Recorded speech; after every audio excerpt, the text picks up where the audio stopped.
Anoche tuve acceso, buenos días a todos, a la edición de Vistazo mes de agosto. Entiendo que primera quincena. Segunda, ¿no? Segunda tiene toda la razón. Para terminar agosto, el número que entra en circulación. Sin costo esta promoción. Entra en circulación. Y había llegado ya hasta Supermaxi. Yo me volé anoche a buscar la revista, pero ahí alguien se opuso. Dijo que no, que habían decretado en Supermaxi exhibir en los anaqueles el día de hoy muy temprano. Pero ayer no me quisieron vender. Increíble. Estas son las cosas, unos rasgos singulares que tenemos los ecuatorianos, ¿no? Pero así somos.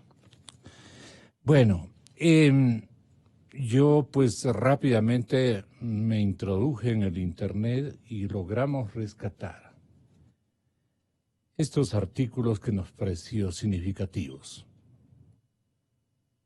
La tarea sigue pendiente, decía una columna a manera de editorial de El Magazine. Esto me parece importante para ustedes antes de que arriben con nuestro beneplácito nuestros queridos invitados de esta mañana, el señor periodista Martín Pallares de Cuatro Pelagatos y el señor doctor Diego Delgado, un representante de la intelectualidad azuaya, cuencana, de cepa. Ellos van a dar una lectura al contenido de los chats delatores del caso Sobornos 2012-2016. Y pues estaremos en franca coincidencia todo el mundo de que los chats están en absoluta moda. Están primando en las principales reportes, imágenes, editoriales e informaciones de todo medio audiovisual e impreso. Dice, por ejemplo, la revista Vistazo, que saldrá a circulación ya mismo, la destitución de 4 miembros del Consejo de Participación Ciudadana por parte de la Asamblea Nacional detiene las pretensiones ilegales de trastornar lo actuado por el Consejo de Participación Transitorio para beneficiar al movimiento de Rafael Correa. Sin embargo, no resuelve el problema de mantener un organismo cuya esencia es ajena a la democracia.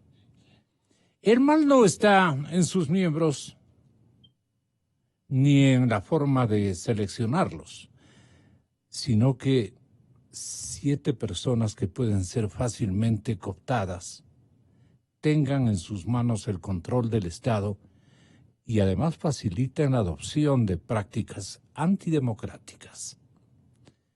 Sigue el artículo La tarea pendiente.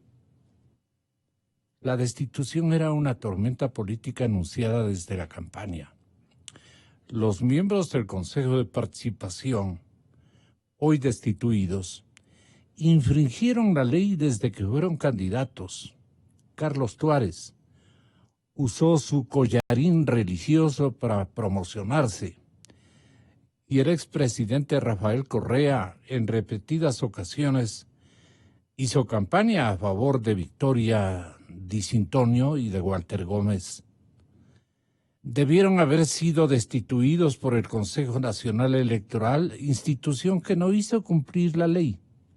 Lo que vino después fue una especie de sainete que dejó en evidencia otra vez la amenaza que representa para una sociedad democrática este engendro autoritario. Así lo califica Vistazo. Por principio, la participación ciudadana no puede ser canalizada a través del Estado. Los ciudadanos necesitan agregar sus intereses a través de organizaciones de la sociedad civil, demandarlos al Estado y no ser silenciados por éste.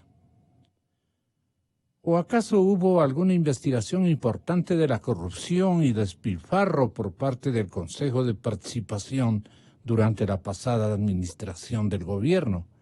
Se pregunta el editorial.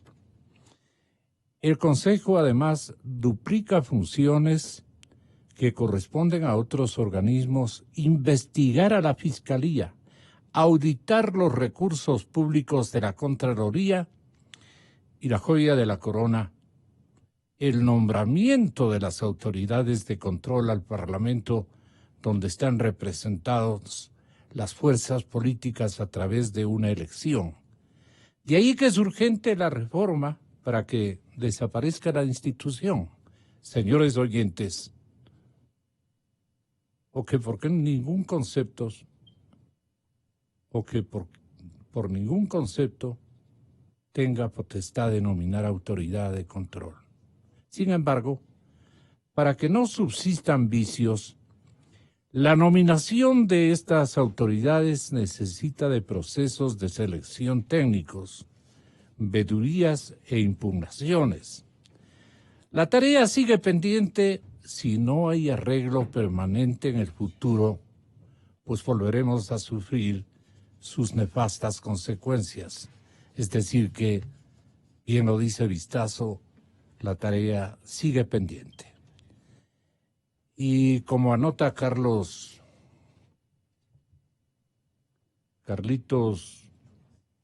Rojas, las cuentas que Correa no logra cuadrar están también descritas y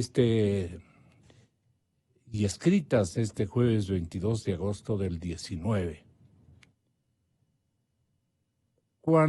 Recordándonos que cuando fue presidente Rafael Correa, amenazó con renunciar a su cargo no menos de 14 veces, y mientras impulsaba con su mayoría legislativa el proyecto de reelección indefinida, repitió otras tantas que no le interesaba eternizarse en el poder. Estas creo que dijo 40 veces, si no son más.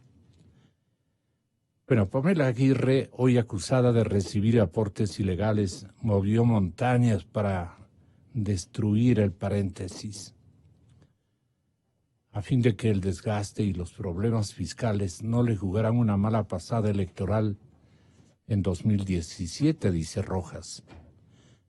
Escribe Rojas, Correa confió en que Lenín Moreno le guardaría el puesto, pero el encargo se volvió traición. Escribe Carlos Rojas. Ahora se hilvana el relato del retorno inevitable. ¿Cabe creerle? La leyenda se pinta en las paredes y en la tele. El expresidente usa a uno de los periodistas más obsecuentes para insistir que en Ecuador ocurrirá lo de Argentina. El famoso regreso del progresismo. ¿Usted llamaría progresismo a la vuelta del correato? Sin embargo, tal y como están las cosas, es arriesgado para Correa, dice Carlos Rojas, con orden de localización y captura, inmolarse como Jorge Glass, con casi 2 años en arrestos y sin que en calles calientes a su favor las cosas se determinen. ¿Quién las podrá determinar? Si no la colectividad, ¿quiénes? Bueno, esto como una especie de palanqueo a que tengan la bondad, señoras y señores, de escucharnos en el tema de los chats. El tema de los chats que están tan de moda, como decía anteriormente nuestro invitado, que ya mismo llega, Martín Pallares, dice que todo cuanto tenía relación con la recaudación de fondos y su manejo para las campañas electorales de Alianza País, al menos entre los años 11 y 12, tenía un jefe máximo e indiscutible, alguien que lo sabía y lo resolvía absolutamente todo. Ese personaje, el expresidente Rafael Correa. Ese personaje es el expresidente Rafael Correa. Así se concluye, luego de examinar, doctor Diego Delgado, mis consideraciones para usted y mi cordial bienvenida. Así se concluye, luego de examinar los cientos de páginas de los reportes que el asistente personal de Correa, la señora Pamela Martínez, elaboraba meticulosamente en sus hojas de Excel que servían para que su superior estuviera al tanto de todo lo que ocurría alrededor suyo en el alto gobierno. Actualmente, Martínez está detenida en un centro de seguridad junto a su ayudante Laura Terán por estar involucradas en la investigación que hace la Fiscalía del caso conocido como Arroz Verde, relacionado con aportes irregulares de empresarios contratistas del Estado a la campaña electoral de Alianza País en el 2013. Este es un escrito de Martín Pallares que nos distingue con su compañía luego de capear un tráfico muy significativo desde buena parte de la ciudad. Dice que viene caminando, Martín. Sí, complicado, ¿no? El tráfico. Y uno que no sabe qué hacerse con semejante paquete que le acaban de entregar. Porque la pobre ciudad es un paquete que lo vamos a analizar ya mismo con César Arias, con Lolo Echeverría y con el exalcalde Paco Moncayo. ¿Cuál es la agenda urgente que requiere la ciudad de Quito, la urbe más querida por todos los ecuatorianos? Qué descuidada está, impresionante. Ha quedado en condición de parroquia maltratada. Vayan ustedes a ver, hay que hacer una severa reconstrucción de todas las calles de la urbe. Es afeada por la dejadez de alguien que se ocupó naturalmente con alma, vida y sombrero de el metro, ¿no? ¿Qué digo? Sí, del metro. Bueno, muchas gracias a Martín. ¿Y qué hay de chats? Bueno, estamos llenos de chats. Buenos días, Gonzalo. Buenos días, Diego. Es un gusto estar aquí con ustedes. Sí, hemos llegado a un momento de la historia en donde se pueden conocer, gracias a la tecnología, se pueden conocer las comunicaciones entre los protagonistas de las historias que nos ocupan, ¿no? La existencia de estos aparatos, de estos teléfonos, que dejan rastros, dejan huellas, ayudan mucho a hacer varias cosas. Seguramente a las organizaciones delincuenciales también les ayuda muchísimo a comunicarse. Sin embargo, también nos permiten registrar cosas. Entonces, ahora estamos en una coyuntura donde los chats entre distintos actores del poder están a la vista, ¿no? Tenemos los chats de Alexis Mera con Correa, de Alexis Mera con Glass. También han salido los chats de Olavini. Se convierte como el salvavidas de Correa y de todos en algunas ocasiones.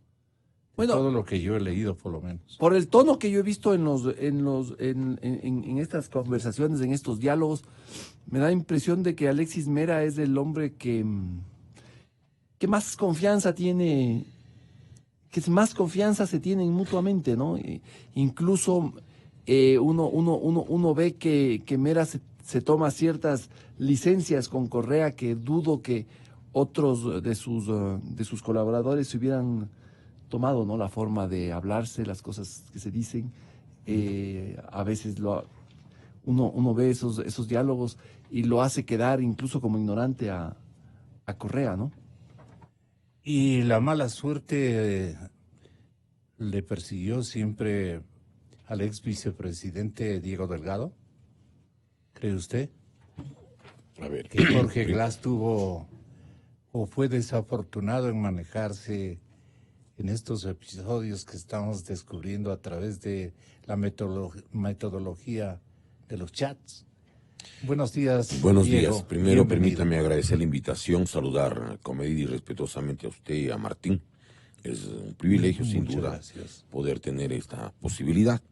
Un saludo respetuoso igualmente y comedido al pueblo de Quito y al pueblo ecuatoriano que escucha esta emisora. Bueno, hay una frase de la Biblia que dice que los más grandes secretos un día se vocearán en las terrazas, ustedes se ha de acordar. Y creo que se está cumpliendo eso en gran medida.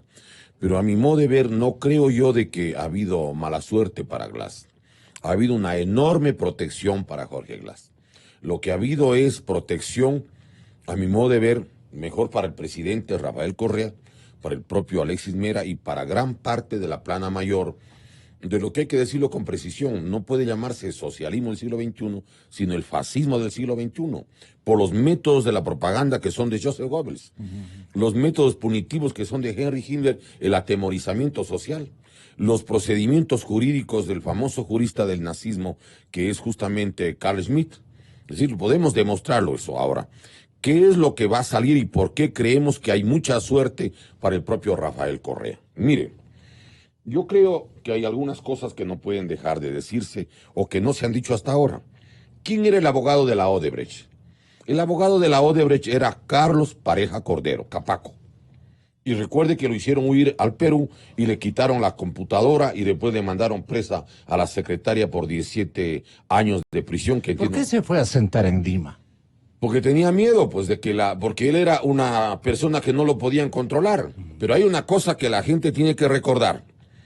En el diario El Universo del martes 11 de mayo del 2010, en la página 2, hay una entrevista que le hacen a la señora Tamara Navas, que era ella miembro del Consejo Consultivo de la Radio y la Televisión Pública. Era la encargada de llevar adelante y coordinar de la propaganda de varios grupos, de Navas y Navas, Navas y Asociados, Provoca, etcétera, Anonimato y otras empresas que ella controlaba. Y ella dice algo que, a mi modo de ver, ha pasado desapercibido para mucha gente. Ella dice que la persona que se acercó para coordinar la publicidad de la campaña electoral del año 2006 fue justamente el abogado de Odebrecht, que es Carlos Pareja Cordero. Pero Carlos Pareja Cordero, quiero recordar, él es el secretario del ingeniero León Febres Cordero. Fue incluso el padrino del segundo matrimonio con la señora María Cruz Mazú. Es decir, aquí hay un hecho que no puede pasar desapercibido. La campaña electoral del presidente Correa en el año 1986 se la hizo precisamente de la mano del secretario del ingeniero León Febres Cordero. Y él es el que prácticamente coordinaba lo que es la publicidad de la campaña de Rafael Correa. Primero. Segundo, no es pues ninguna casualidad que la plana mayor del fascismo del siglo XXI del gobierno de Correa estaba con Alexis Mera Giler. Si él era el brazo derecho, el principal asesor en materia no solo jurídica del municipio de Guayaquil, cuando era el alcalde de Guayaquil, el ingeniero León Febres Cordero. Recordemos que el jefe de publicidad y las campañas electorales, justamente del Partido Social Cristiano, era Vinicio Alvarado.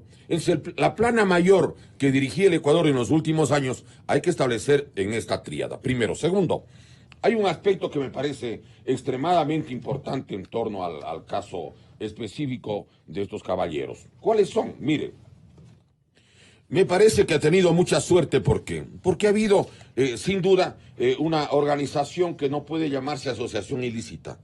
Aquí ha habido prácticamente otras circunstancias jurídicas que no han sido adecuadamente señaladas.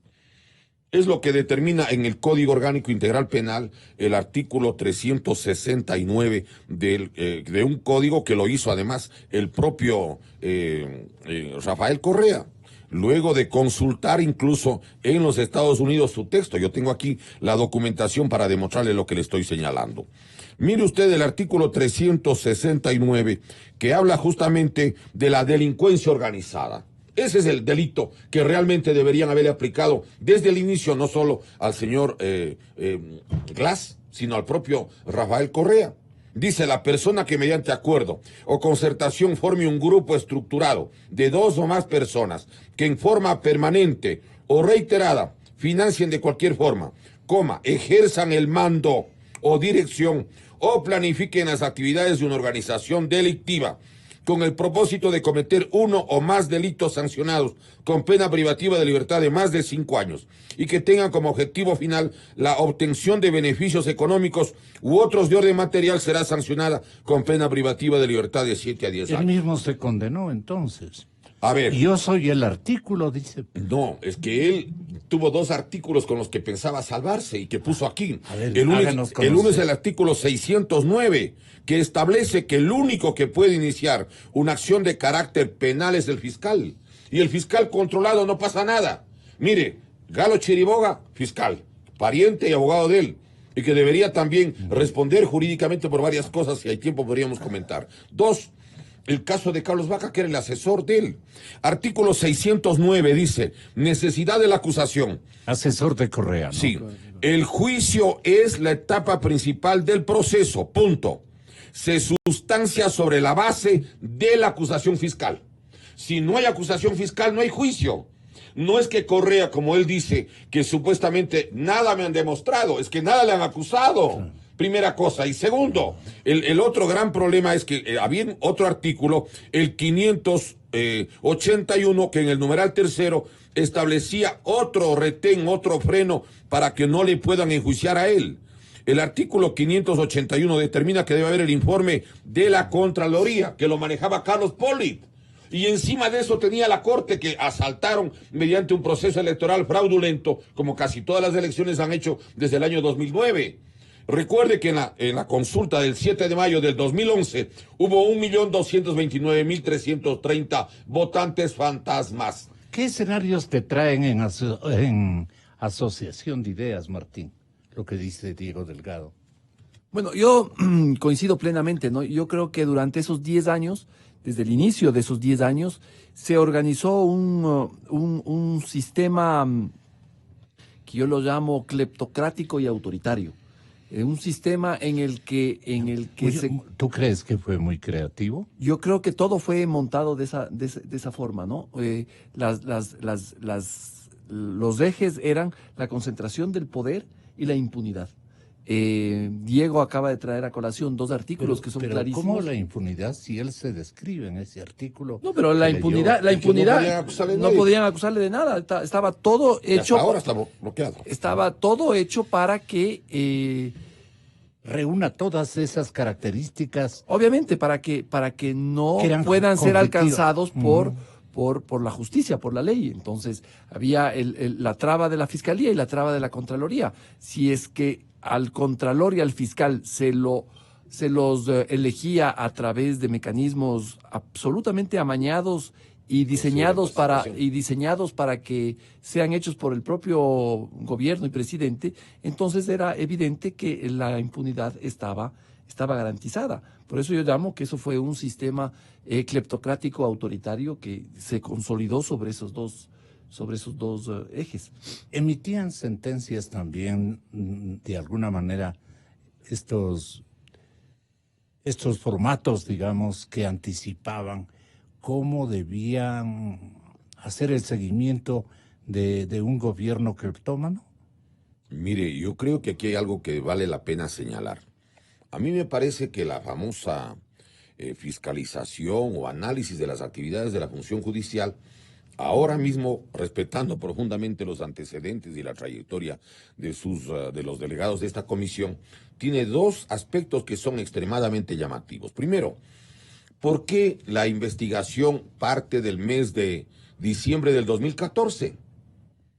Cuando, por ejemplo, el caso del 30S, que tuvo 510 detenidos, 298 con acciones concretas y 222 presos, que tuvo 69 fiscales, que tuvo 116 jueces que dieron sentencia, ¿cómo es posible que eso no pueda ser motivo de análisis de una evaluación de la justicia?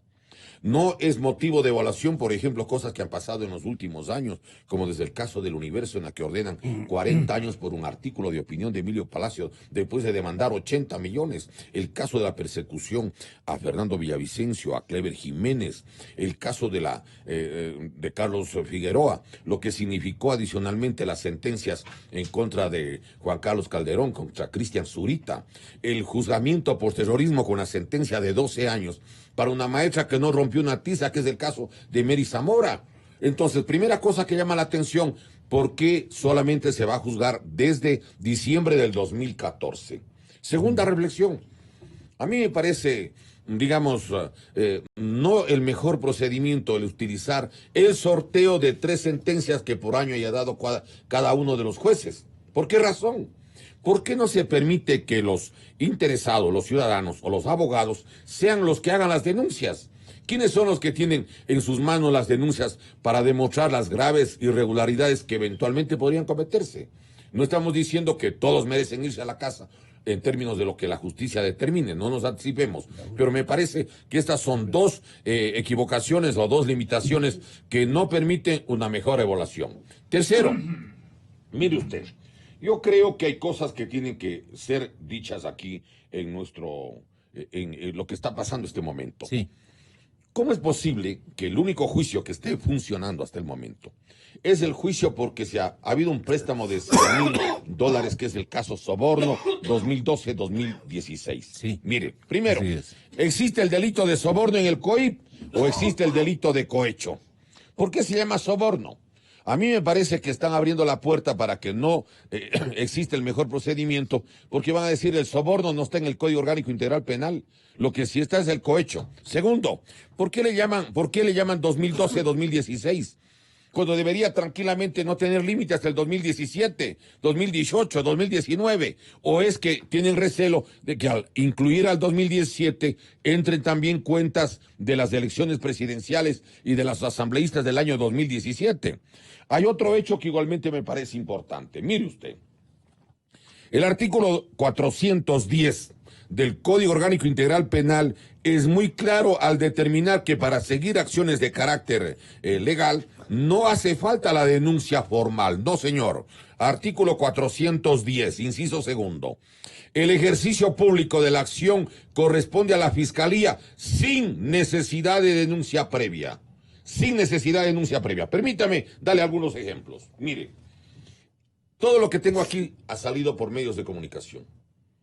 Por ejemplo, aquí está la información de que se gastó 1.507 millones de lo que... Ha salido por medios de comunicación. Sí, señor. Y bien hace usted en relevar esto, porque ayer justamente el defensor de la señorita Laura Terán, exactamente, el doctor Luis Muñoz, él está a cargo de ese oficio defensivo. Nos decía ayer aquí, Luis Muñoz, que realmente el manejo de la función judicial estaba en manos de ganadores de concursos dolosos, que los dirigía en términos casi personales el mismísimo Rafael Correa, en consultas directas naturalmente con Mera. Mera era el consultor de todo el mundo. Aquí, por ejemplo, los acertos de Luis Muñoz. Créame que a mí me ha dado tanto dolor ver cómo en la función judicial, algunos, pocos, gracias a Dios, viejos servidores judiciales, y muchos de los que entraron con Correa eran parte de este entramado, a través de los concursos dolosos. ¿Y siguen ahí? Perdón. Claro, el expresidente de la Corte Constitucional, el doctor Pazmiño, pide un listado de personas que tienen que ser nombradas jueces. Y efectivamente, o en forma coincidencial, los que él pide son nombrados en su alta mayoría. Esto dice en uno de los mails, el doctor Patricio Pazmiño ha pedido que se nombre tal cual y pascual. Y nosotros comenzamos a ver en el sistema de la función judicial, algunos siguen ahí y a otros les acaban de nombrar recién. El doctor Gutenberg hace lo suyo y un montón de abogados allegados al gobierno de Correa como defensor piden cargos a través de esta oficina alterna de la presidencia y se termina coincidiendo con los casos. Compañero Pallares, realmente Correa los nombró. ¿Por qué Diana Salazar no hace un empeño en retirarlos de circulación o algo por el estilo? Es la acusación que como que predomina. La mayor parte de la gente dice injustamente porque ya ha hecho lo que más puede. No puede hacer lo que ya no puede hacer. ¿Por qué no puede hacer en calidad de fiscal? No tiene, según ustedes, lectores y entendidos en la materia judicial, investigadores, como el caso de los 4 Pelagatos y de usted, señor doctor Diego Delgado. El bosquejo, el esquema, se le diseñó a tal punto que nadie pueda, digamos, destruir los lineamientos de organización judicial que debían predominar en los años que ellos iban a estar al frente del Estado ecuatoriano. No sé, Martín. Yo quisiera saberlo, Gonzalo. Yo no puedo. Pero los tinklados los formulaba ¿quién? Bueno, obviamente todas las instituciones. ¿El fueron... creativo era Correa o Mera? Bueno, yo creo que el gran inspirador era Correa y el operativo, el operador político y administrativo era Mera, obviamente. Ahora, claro, después de 10 años se crea un aparato que yo supongo que es muy difícil de irlo desarticulando poco a poco. En verdad, y coincido, llama la atención de que todavía existan estos vestigios. Ahora, ¿por qué no se los remueve? Si se los puede hacer, es una muy buena pregunta. Yo no tengo las respuestas. Yo no sé. ¿Usted tiene la respuesta, Diego? Mire, seré muy claro. Yo creo que deberían aplicar 2 normas que no lo están haciendo. La una es el artículo 42, numeral primero, literal B. Y el otro es el artículo 23, inciso segundo del Código Orgánico Integral Penal. Mire, cosas como las siguientes. Artículo 42, numeral 1, literal B. Autores. ¿Quiénes son autores de un delito en este país? Dice, responderán como autoras las personas que incurran en alguna de las siguientes modalidades. Autoría directa, literal B. Quienes no impidan o procuren impedir que se evite su ejecución teniendo el deber jurídico de hacerlo. No solo que ellos no impedían que se cometa un delito, sino que eran los promotores, lo que aquí dice justamente Martín, eran los brazos ejecutores y ellos eran los que estaban haciendo los hechos que deberían ser motivo de juzgamiento penal posterior.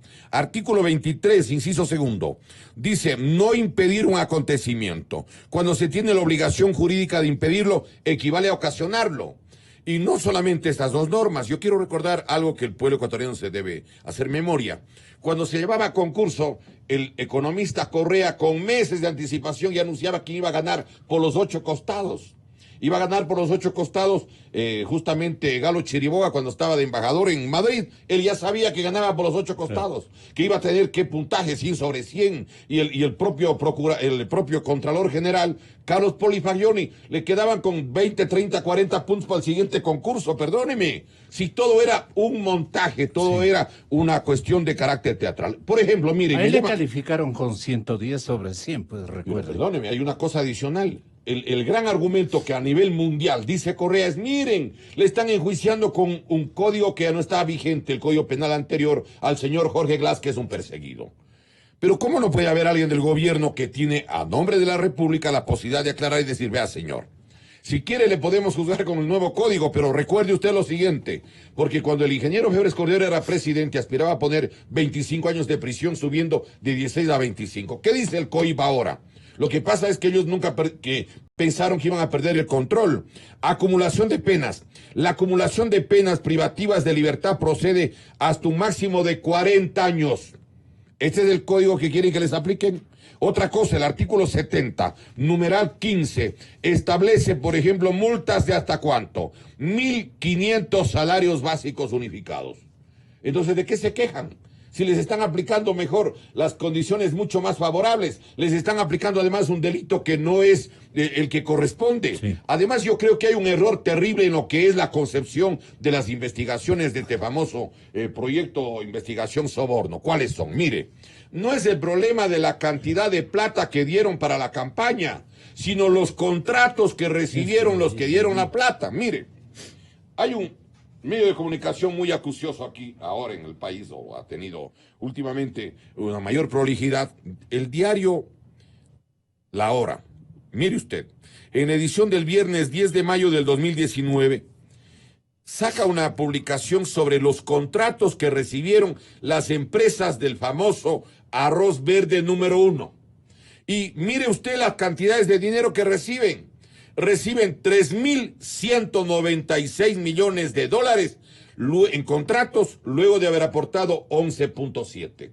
Como decían en la colonia, ponen aguja y se llevan la reja del arado. Mire, la compañía SK Engineering Construction de Corea del Sur recibió 718 millones de dólares en contratos. Fopeca de Ecuador, 682 millones. La empresa Odebrecht de Brasil recibió 625 millones de dólares. La Sinohydro Corporation Limited de la China, 457 millones. China International Water Electric Corporation de la China, 356 millones de dólares. Telconet, que yo no sé por qué no le quieren enjuiciar al señor Topic. ¿Qué pasa? El señor Topic aparece como dueño del cable submarino, que yo he preguntado con ingenieros. Es que se me hacen hablar, digo, nombres actuales, ha de decir. Yo tengo incluso otro recelo. ¿Quiénes son los que nombraron las autoridades del Consejo de la Judicatura, Fiscalía y más cosas? Pregunto. ¿No está allí el señor doctor Javier Zavala? Pregunto. ¿No es el doctor Jorge Zavala Vaquerizo o Jorge Zavala Egas, hermano de Javier Zavala? Sí. ¿No es él acaso el abogado de Topic? ¿O es que tienen listo el relevo de la doctora Salazar, al extremo que incluso ya le dejaron nominando al doctor Toainga? No nos anuncia aquello. ¿Ah? Qué barbaridad. Perdóneme, yo estoy diciendo cosas que son ciertas. Sí. Y lo puedo demostrar las cosas como le digo. Además, hay otra cosa adicional. ¿Cómo es que Telconet de Ecuador, propiedad aparente de Tomislav Topic, sí oyeron, estimados amigos recibió, oyentes, óigame, 196 millones de dólares? Es decir, no es el problema cuánto dio para la campaña. ¿Cuánto le dieron a las compañías que estaban invirtiendo en la campaña? ¿Por qué se llama además soborno? ¿No es cohecho? Pregunto. Adicionalmente, otra cosa adicional. ¿Por qué no quieren investigar el resto? El Arroz Verde número 2 demuestra que para la campaña del 2017, para la presidencia de la República, aportó $1,5 millones de dólares la Senaín.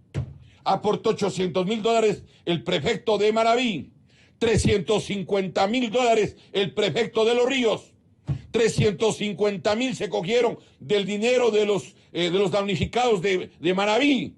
Señores, eso no es delito. ¿Eso no es acaso peculado? Pregunto.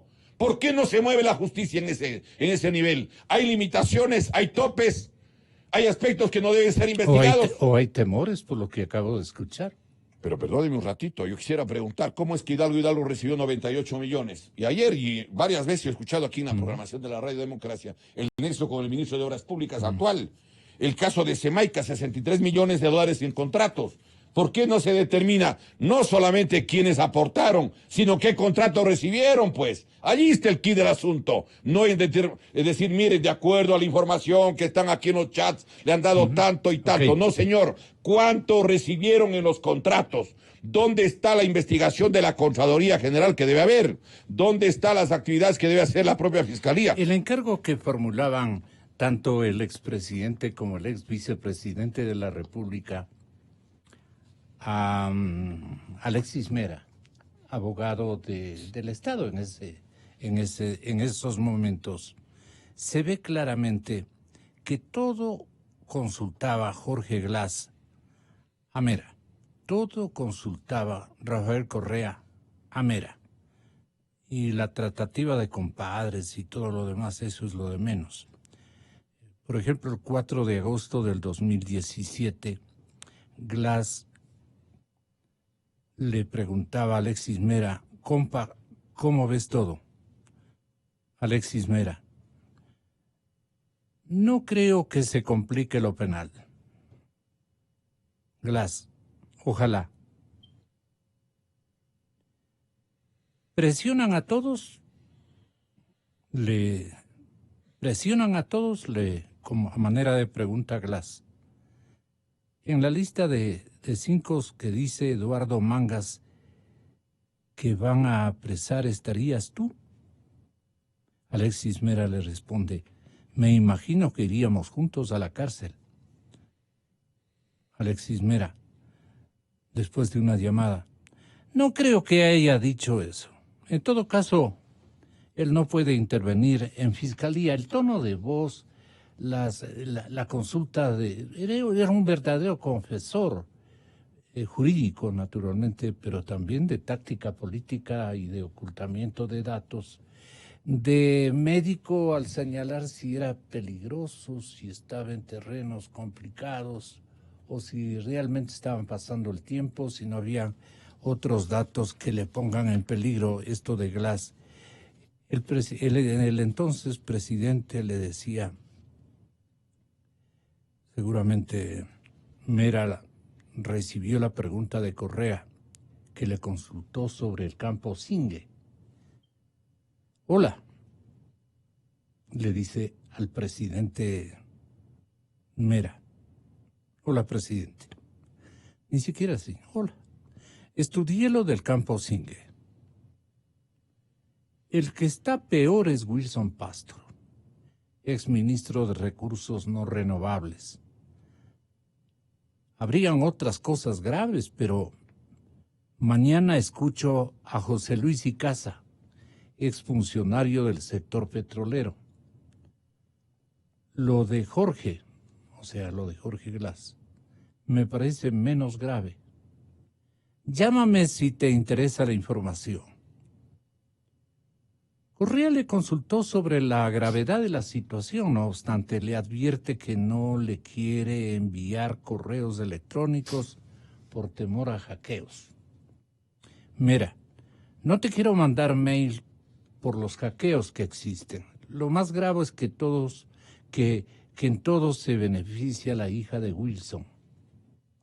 El 16 de septiembre del 2017, la mayor preocupación de Correa y Mera era el proceso por asociación ilícita del caso de Brecht contra el ex vicepresidente Jorge Glass, y por el cual actualmente cumple una pena de 6 años en la cárcel de Cotopaxi.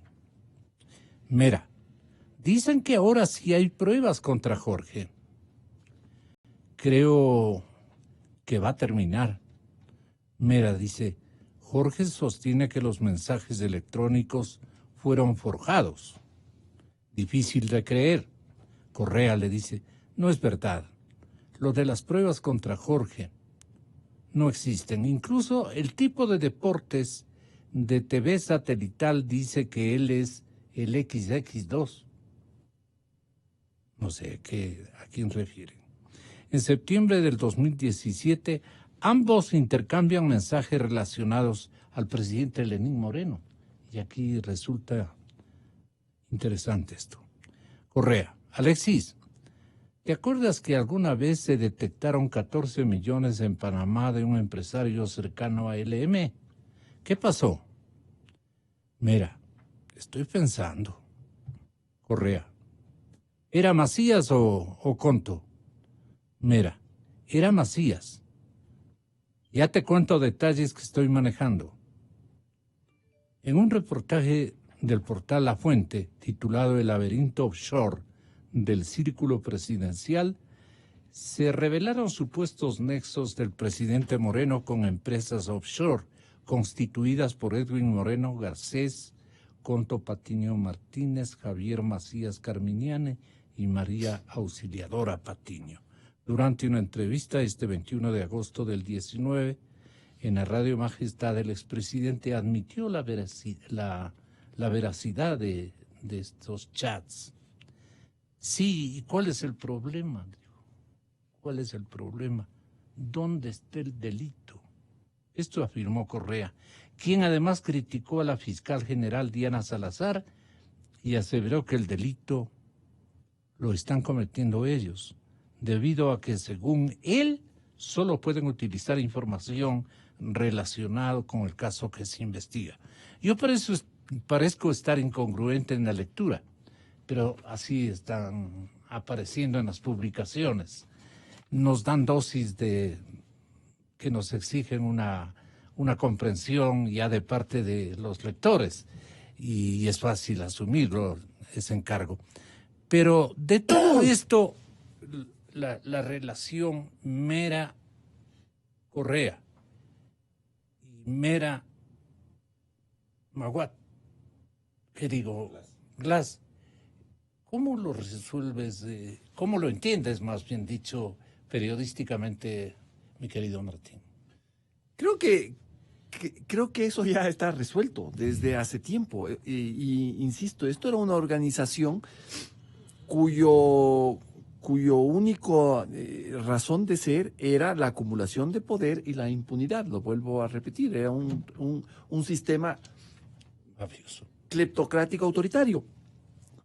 Si uno ve no solamente estos chats, sino los correos de Laura Terán, los cuadernos de Pamela Martínez, estos chats, lo que se ve clarísimamente es que había un operativo para controlar absolutamente la justicia, para controlar jueces, para dictar sentencias. Mera era simplemente era el operador de todo este sistema, y lo que se hacía era generar una impunidad total.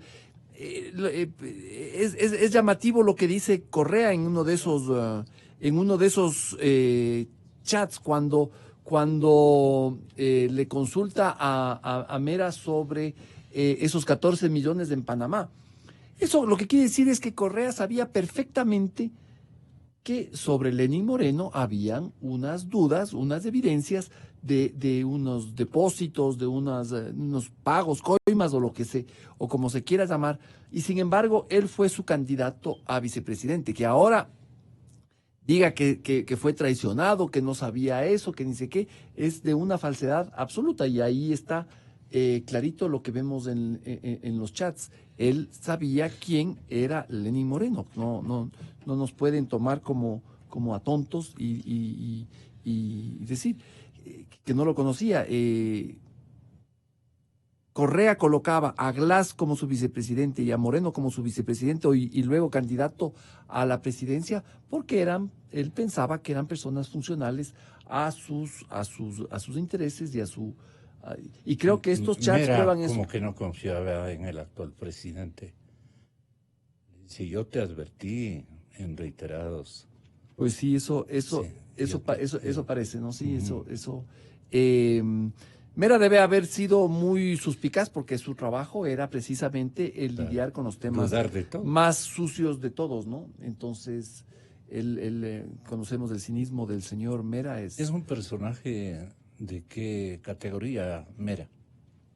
Mire, yo creo que es necesario que hagamos una reflexión que es indispensable ahora que alguna gente dice va a volver a pasar lo de Argentina. Aquí en el Ecuador no es que el presidente de la República actual, ¿sí?, supuestamente es el contradictor de Correa en términos que Correa es el opositor. No, Correa es el que le instaló en la presidencia. Correa es el que manda emisarios para que hablen en Ginebra.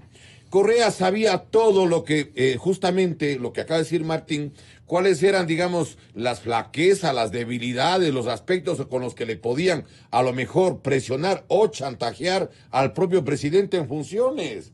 ¿Por qué no se formó la comisión con la colaboración de las Naciones Unidas? Porque le tenían advertido que lo primero que iban a hacer, a lo mejor, era llevarle las documentación de estos hechos para efectos que la Comisión Internacional, que la ofreció solemnemente el presidente en la campaña y el día de la posesión, el 24 de mayo del 2017, cuando se le afloja el estómago al presidente Rafael Correa, cuando oye de que van a hacer una comisión parecida a la de Guatemala, la Comisión Internacional contra la Impunidad de Guatemala. Además hay una cosa que es clarísima. ¿Le dio diarrea? Miren, El plan era el siguiente. A los 4 o 5 meses debía excusarse de la presidencia Lenín Moreno por razones de salud. Así presentaron las cosas. Y a los 4 o 5 meses quedaba de presidente el operador de las actividades económicas, financieras y de todo género del propio Rafael Correa. Aquí nos estamos olvidando de algo que me parece fundamental. ¿Quién es la persona que le encarga todo a que le dé haciendo a su nombre en función de sus intereses y a lo mejor como su tesorero?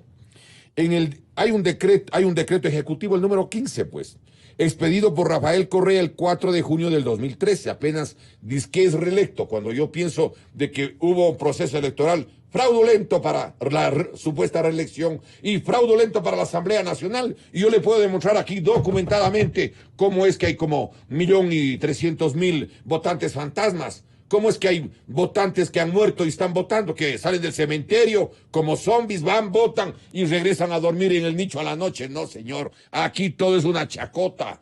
¿Cómo es que hay 278 partidos políticos si solo 21 de ellos a 200.000, que es el promedio nacional mínimo básico? Estamos hablando de 4.200.000 firmas.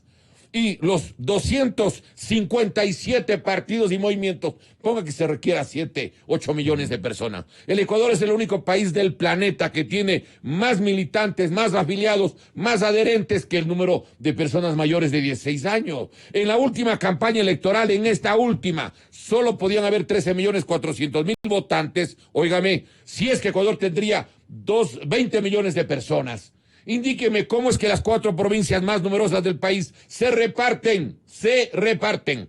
Guayas, Pichincha, Manabí, Los Ríos. 2 provincias para el correísmo y 2 provincias para el Partido Social Cristiano. ¿Y cómo es que el Consejo Nacional Electoral es ilegítimamente conformado?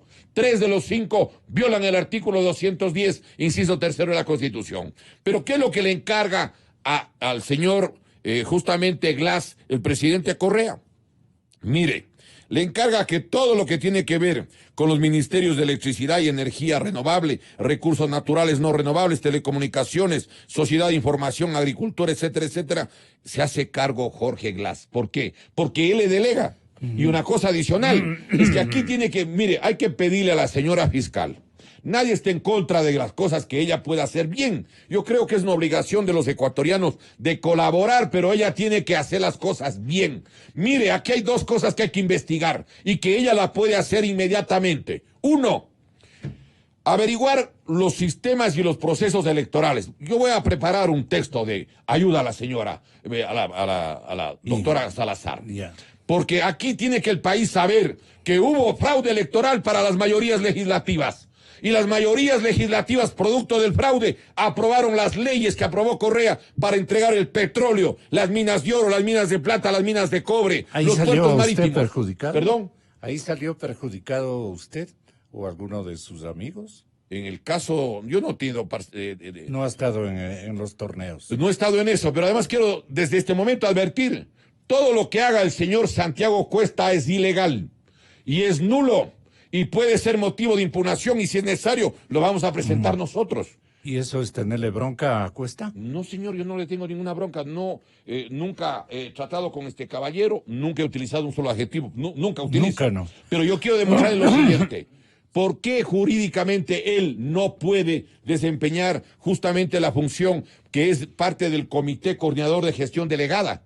¿Por qué no puede? No puede, porque la Constitución en el artículo 232 dice, no podrán ser funcionarias, ni funcionarios, ni miembros de organismos directivos de entidades que ejerzan la potestad estatal de control y regulación quienes tengan intereses en las áreas que vayan a ser controladas o reguladas o representen a terceros que los tengan. Está clarito. Aquí tengo yo lo que la Presidencia de la República del Ecuador... Pero él es vendedor. Mande. Él es vendedor. Pero perdóneme, este rato es el vendedor, pues, pero antes era el que decide debe ser alguien. Paul Manafort. El comprador era Paul Manafort. El representante de las compañías chinas. Permítame que le lea porque la gente tiene que saber. Expreso, martes 21 de noviembre del 2017, página 2. Presidencia explica cita con ex asesor de Donald Trump, el jefe de campaña de Trump, que está preso por lavar moneda, por si acaso. Dice que la explicación en 13 líneas, la Secretaría de Comunicación de la Presidencia confirmó la reunión que el mandatario Lenín Moreno sostuvo con Paul Manafort, ex titular de la campaña del presidente Donald Trump y acusado de lavado de moneda, de dinero. La cita, según la versión oficial, se había dado tras la victoria del balotaje del 2 de abril, aunque no se confirma la fecha exacta. Y dice, entre comillas, por favor, oigan esto. Santiago Cuesta solicitó que el presidente Moreno recibiera una delegación de una empresa china que había expresado interés en adquirir un porcentaje de las acciones de la Corporación Nacional de Electricidad, dijo la SECOM.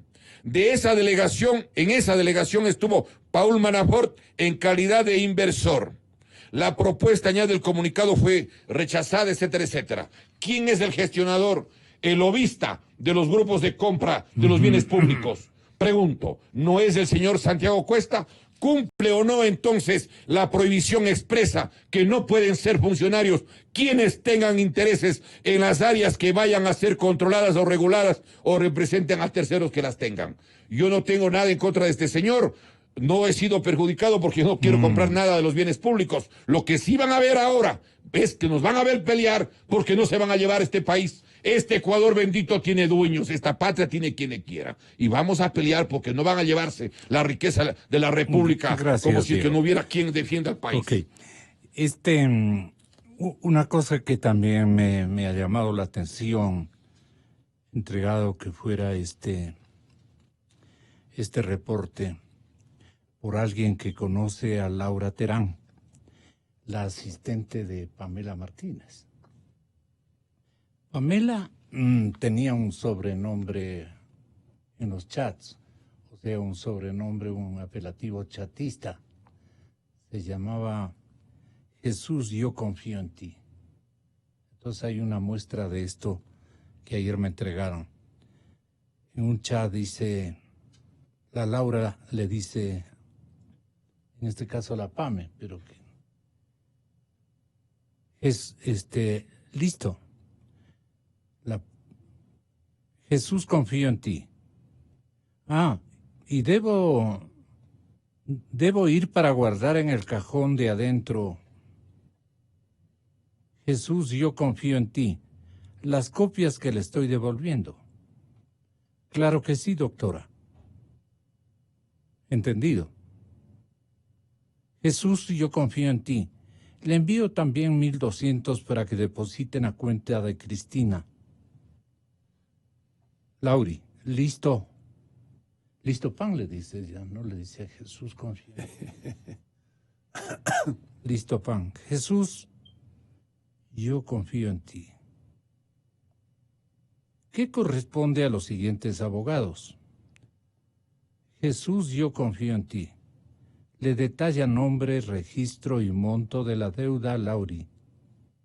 Y a Pan le dice ella. Pero ella no le dice, sí, yo soy Pan, no. Le dice, Jesús, yo confío en ti. Le dice por escrito, naturalmente, son chats. Jesús, yo confío en ti. Angelina Veloz. Marta Zamora. Laura le responde, ya Pan. Jesús, yo confío en ti. Wilson Zamora. Sí, Guerrero. Néstor Arbito. Listo, doctora. Ya tomé nota. Jesús, yo confío en ti. Ya sale Sebas para allá con todo el paquete Pan. Jesús, yo confío en ti. La prioridad del depósito es importante. Jesús, yo confío en ti. Pues solo tenemos hasta mañana para pagar, Lauri. Ok. Entendido. Pan. Jesús, yo confío en ti. Otra cosa. A Nikita hay que enviarle lo siguiente digitado. Este lenguaje utilizaban hasta en los chats. ¿Qué te dice esto? ¿Cuál es la que exhibe mayor temor? Entiendo que Jesús confío en ti, ¿no? No, yo creo que está clarísimo. Yo creo que ahí lo que existe es un lenguaje, una forma de comunicación evidentemente de una organización delictiva que no tiene nada que ver con la forma en que supuestamente deben comportarse en funcionarios públicos que tienen que someterse a leyes, reglamentos, protocolos, ética pública en general, ¿no? Todo es oscuro, todo es bajo la mesa, y eso es lo que se está retratando en ese Imagínate, ese correo. Martín, que uno de los chats importantes conoce Laura Terán y que Fernando Villavicencio resaltó en últimas horas la entrega de una empresa china petrolera que entregó dinero al gobierno de Correa. Esto es lo que dijo Fernando Villavicencio. Es importante que Laura Terán le pregunta, Lauri, el señor Daniel Cao, ¿le preguntaste a Daniel Cao sobre el dinero faltante? ¿Cuál es el dinero faltante? Es decir, si hay un dinero faltante significa que ya hubo una entrega primera de dinero. ¿Quién es Daniel Cao? Daniel Cao, Gonzalo, amigos que nos escuchan, es el representante de la mayor compañía china en este país que se llama CNPC, la matriz de Andes Petroleum, operadora de Tarapoa, y la matriz de Petrochina, la empresa que se lleva 300,000 barriles diarios de petróleo para pagar la deuda externa contratada con los bancos chinos. ¿Cómo no va a ser importante para los ecuatorianos que la defensa de Laura Terán pueda visibilizar públicamente, judicialmente, qué pasó con la entrega de dinero de sobornos de Petrochina al gobierno de Rafael Correa? Hay también un audio de chats entre Correa y Mera. ¿Cómo es esto? Atención. Tan solo 3 meses después de que Lenín Moreno asumiera el cargo como presidente de la República, los roces entre sus entonces compañeros de militancia se hacían cada vez más evidentes. Fue el 1 de agosto de 2017 que la Contraloría General del Estado dispuso la ejecución de un examen especial a la deuda pública interna y externa, uno de los primeros cabos sueltos que dejaba la administración anterior y que revelaba un complicado panorama económico para el Ecuador. En las 63 fojas extraídas del teléfono celular del exsecretario jurídico de la presidencia, Alexis Mera, se devela la preocupación de los altos mandos del correísmo. El mismo día que el contralor Pablo Celi anunciaba el examen, el expresidente Rafael Correa le enviaba un mensaje a su exsecretario jurídico. Lo tengo, señor presidente. Le comento que Mae Montaño y Guillermo Lazo presentaron un oficio exigiendo auditoría. Lo que hizo el contralor es adelantarse a esos pedidos para que esa auditoría tenga como antecedente el anuncio de Lenín. Esto nos ha dicho el contralor. Creo que con eso no les damos ventaja a esta gente. Mensaje de Pepe. La aparente justificación que desde la Asamblea Nacional le llegaba al exmandatario. Alexis Mera se limita a señalar. Mensaje cojudo. Ambos, Pepe y Pablo, juegan a 2 bandas. Mensajes cortos que evidencian la irritación de exfuncionarios que de a poco empezaban a perder su poder. Además nos cree idiotas. No descartemos que Pepe le haya ofrecido algo. Ha demostrado demasiado interés en el caso. 4 días después, su inquietud se centra en los cuestionamientos a obras emblemáticas que eran manchadas con aparentes casos de corrupción. ¿Leíste la grabación del tema Poliducto? Tú puteando por los incrementos de precios y el bolsón de Jorge aceptando el incremento a 540 millones. Qué difícil defenderlo. Correa le asegura no haberlo leído y le resta importancia. Mera objeta. No me refiero a que sea grave, me cabrea su lenidad. Recuerda cómo te indignaste por el incremento a 546 millones y el bolsón acepta. Días más tarde la conversación continúa. Esta vez aseguran que uno de los suyos pide prisión por el caso. Dicen que Pepe anda presionando por la prisión de Jorge por este tema. Correa le escribe lo siguiente. Hace rato, ese tipo está loco. La mente detrás del correísmo, a quien todos sus altos funcionarios consultaban, debía estar al tanto de todo, en especial aquello que podía convertirse en un problema. El mayor de ellos, el caso Odebrecht. Entre sus mensajes quedó registrada una consulta. Curiosamente, quien la solventa figura en la actualidad como asesor 2 del Consejo de la Judicatura, Esteban Yepes. ¿Me puedes pasar el decreto de expulsión de Odebrecht? Yepes le responde y Mera le hace una segunda pregunta. ¿Qué fiscal maneja el caso Odebrecht nuevo con Polit y compañía? La respuesta es concisa, el despacho del fiscal general. Estos son solo algunos de los cientos de mensajes que dan fe del intento por mantener a un partido político acorralado por su pasado. En Quito, Daniela Valencia, 24 horas. Excelente trabajo, Daniela, en Teleamazonas. Bueno, pero no ha pasado nada, pues, hasta este momento. El lenguaje que ya comienzan a utilizar a partir de esas fechas ya es relajoso, es un léxico bastante complicado, ¿no? Es porque ya la crudeza de la situación de ellos comienzan a examinarla propiamente ellos mismos como grave o algo por el estilo. ¿Qué comentario te merece, Martín? Creo que aquí se evidencia que no tienen ya un libreto ¿Preconcebido o cuidadoso? Un libreto que pueda demostrar algún tipo de seguridad de las cosas que están diciendo. Es la evidencia de un, digamos de alguna forma, de un ejército en retirada, en desbandada, ¿no es cierto?, sin ningún orden. Un ejército ya relajoso, pues, ¿no? Ya en estado de descomposición absoluta, de abandono de sus puestos, de desconcierto total. El tono de Correa, incluso de ya estar desarmado, ya sin mayores instrumentos, ¿no es cierto? Creo que tenemos que agradecerle al señor Mera los adjetivos y los nombres que pone a varios de sus compañeros, ¿no es cierto? Creo que le pone... Para una chuma ha sido alhaja. Le califica de alguna forma a estos personajes y lo hace, y lo curioso es que es del interior de su propia organización que vienen estos nombres, estos calificativos, ¿no? Pero sí, me da la impresión que los chats lo que revelan es que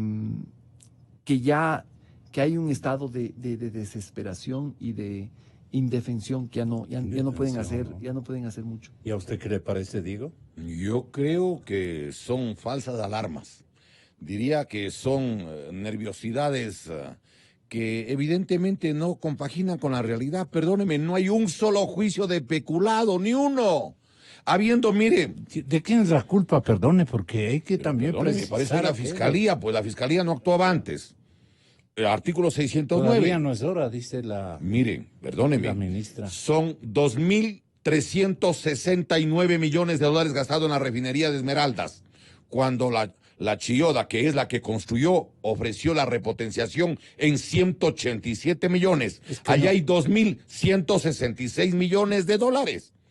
Ahora dicen que ya no son 1.507, sino 1.528 al aplanar el terreno para la pista, para las avionetas que se lleven la droga, allí no hay ninguna refinería. Fernando Villavicencio hizo una denuncia de los $4 por barril, de los 300,000 barriles diarios, estamos hablando de 1.200.000 cada día, en 365 días son 438 millones, y en 8 años estamos hablando de más de 3.500 millones. Carlos Pareja Yanuseli dice que eso es cierto. No hay juicio de peculado, perdóneme. No han recuperado un centavo, pero hay cosas como las siguientes. En la revista Vistazo y en otras publicaciones sale el regalo, porque dice que le dio de regalo $5.700.000 el señor Topic al tío, a Ricardo Rivera. Óigame, cuando usted era joven y éramos jóvenes nosotros, había un famoso escándalo que le ha regalado, sí, un anillo de diamante Richard Burton para comerse a Elizabeth Taylor, que valía $50,000. Pues señor, $50,000. ¿Qué es $50,000 al lado de un regalo de $5.700.000? ¿Qué será? Porque baila apretado el bolero, que inventó algún nuevo paso de la cumbia, que se volvió ñato, no sé qué cosa. Pero ¿cómo es posible que no averigüen? ¿Cómo no averiguan que existe una red, óigame, de cable submarino que se pasea por Caribe, llega hasta frente a Salinas, a Punta Carnero, y no averiguan? Pero ¿qué pasa en el Ecuador, por favor? Mire, existen denuncias como, por ejemplo, costaba $97 millones cuando estaba Lucio Gutiérrez en el poder para justamente guardar el gas. En el caso digamos, que estaba antes en los buques frente a la isla Punac.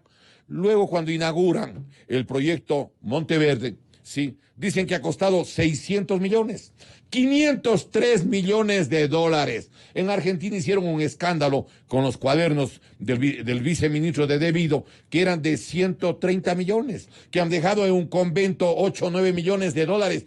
¿Qué es eso al lado de lo que significa? Mire, hay las denuncias que hace el Banco Interamericano de Desarrollo y que hacen organismos de análisis vinculados a la Unión Europea, que hablan de 70.000 millones de dólares. ¿Por qué no le dan el 10% al que ayuda a ubicar el dinero? Yo pregunto, ¿le interesará o no el 10% a un funcionario bancario, por ejemplo, de Rusia, de China, de Irán, de cualquier paraíso fiscal? ¿Le interesará o no ese 10% a personas que incluso pudieron haber colaborado para poner ese dinero y que son parte, por ejemplo, de bufetes jurídicos internacionales? ¿Por qué no quieren hacer nada?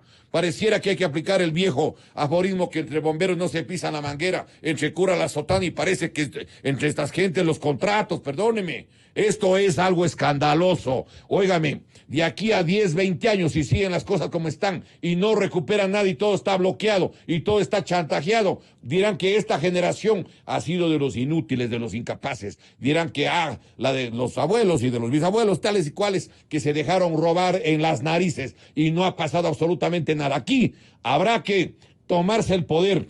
Habrá que sacarles a los que están queriendo que las leyes permanezcan. Nadie quiere cambiar las leyes del correísmo, ni Nebot, ni Lazo, ni el Partido Social Cristiano, ni Creo, nadie. Están de acuerdo con las leyes antinacionales, con las leyes para subastar el patrimonio social y nacional. Seguramente ellos dicen, estos nos benefician. Claro, pues que les beneficia, si es un emperador a plazo fijo. El presidente de la República puede cambiar todos los directorios de todas las empresas públicas del país. Artículo 5 de la Ley Orgánica. ¿Para qué vamos a cambiar? Ellos como van a querer cambiar, pero hay que votarles a todos, pues. ¿Tú qué crees, Martín? ¿Por qué no lo hacen? Yo creo que aquí hay, en efecto, como dice Diego, existe un circuito de intereses y de que no sabemos dónde comienzan y dónde terminan, ¿no es cierto? Creo que cualquier sector, por ejemplo, si hablamos del sistema autoritario, creo que existen sectores interesados en llegar al poder a los que les convendría mantener un sistema de autoritarismo. Por sus respectivos estilos, dices tú. Obviamente, y porque así es como conciben el ejercicio del poder. Entonces creo que en la perla. El que haya, por ejemplo, el consejo de participación, por ejemplo, yo creo que hay grupos que les encantaría tener un consejo de participación y control social en el futuro cuando estén en el poder, y por eso no existe una dinámica realmente fuerte en todo el país para echar abajo ese organismo. Aquí hay un sistema perverso del que pueden y seguramente desean beneficiarse grupos que tienen puesta la mirada en llegar a la presidencia y al poder de este país. ¿Cuánto les agradezco, Martín Pallares, queridísimo compañero? Muchísimas gracias, don Diego Delgado. ¿Un final me está pidiendo? Mire, sí. Yo creo que han instalado un sistema fascista en el Ecuador que van desarrollando.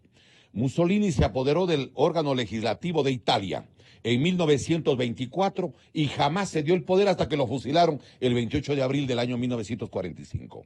El fraude lo hizo el día 6 de abril de 1924 y hay una famosa denuncia de Giacomo Matteotti, el que lo mataron, y el pueblo italiano asistió al entierro arrodillado en las veredas porque sabía lo que significaba la denuncia de Matteotti. Y después Adolfo Hitler hizo otro fraude cuando ilegalizó a los medios de comunicación y a los partidos de oposición y todo lo demás el día 5 de marzo de 1933, luego de la quema del Reichstag. Y nunca más se dieron el poder y nunca más se dieron el control del órgano legislativo y de las instituciones. Permítame, hoy en el Ecuador, con sistema electoral trucado, turbio, fraudulento, controla 74 de los 137 asambleístas. ¿A cuántos Adolfos ha cuantificado? Aquí hay tres, cuando menos, tres Correas, llamémoslo así, de la versión criolla. Uno, el que está en Bélgica. El otro, el que le encubre desde Carondelet, y el bigotón que quiere ser poder con los sistemas electorales trucados que existen en el país. Estamos buscando la verdad. Señoras y señores, manténganse en nuestra sintonía porque Quito retrocede como urbe moderna. ¿Cuál es la agenda urgente que requiere la ciudad más querida por los ecuatorianos? Inicio de espacio promocional.